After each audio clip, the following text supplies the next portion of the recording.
ريس. ماتشين كانوا مهمين جدا. ابعد شويه عشان لسه قدامك ايه، مفيش مشكله. كلمني عن تجربه تشيلي وتجربه جامايكا، تألقت وجبت جون في ماتش جامايكا، كلمني على الماتشين. والله انا شايف انها تجربه كويسه ليا ولكابتن شوقي غريب والجهاز الفني كله.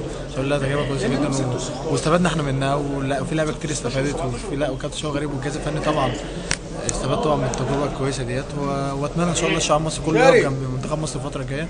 عاوزين ان شاء الله منتخب مصر ان شاء الله يطلع نفس اللي هو كان فيه الاول، يطلع ان شاء الله يبقى احسن منتخب في افريقيا، وان شاء الله نوصل كاس عالم بطوله افريقيا ان شاء الله، وناخد بطوله افريقيا كمان ان شاء الله. شاهدنا تألق غير عادي للنني مع بازل مؤخرا، يا ترى في اي عروض غير بازل ولا انت مستمر في بازل الموسم الجاي؟ انا مستمر ان شاء الله في بازل السنه دي ان شاء الله، وان شاء الله بتمنى ان شاء الله اعمل موسم احسن من اللي عملته السنه اللي فاتت.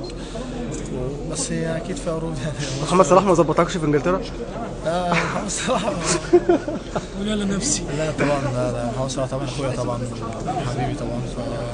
مركز انا سعيد مع بازل ان شاء الله، وربنا يكرمنا لو في حاجه طبعا هطلع اقول ان شاء الله. هنعمل ايه في التصفيات يا كابتن؟ داخلين على تصفيات افريقيا، شايف الخطوات الجايه مع كابتن شوقي غريب عامل ازاي؟ والله انا شايف ان احنا ماشيين بشكل كويس جدا، والمنتخب بتاعنا اللعيبه كلها عاوز تعمل حاجه لبلدها، وعاوز تعمل حاجه لنفسها، وعاوزين نعمل حاجه فعلا اللي احنا عملناه السنين اللي فاتت 3 بطولات ورا بعض، عاوزين نعملها ان شاء الله. احنا مش قليلين على اللي احنا نعملها، وان شاء الله ناخد بطوله افريقيا ان شاء الله. والمجموعه صعبه وكل حاجه، بس ان شاء الله منتخب مصر اقوى يعني. احساسك ايه وانت بتتكرم النهارده في ناديك القديم المقاولين؟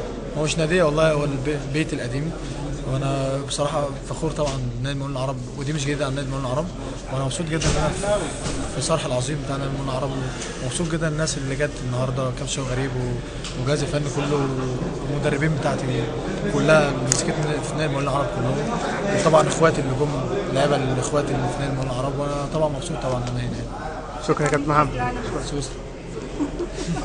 ليه سويسرا يا كابتن محمد؟ انت سمعت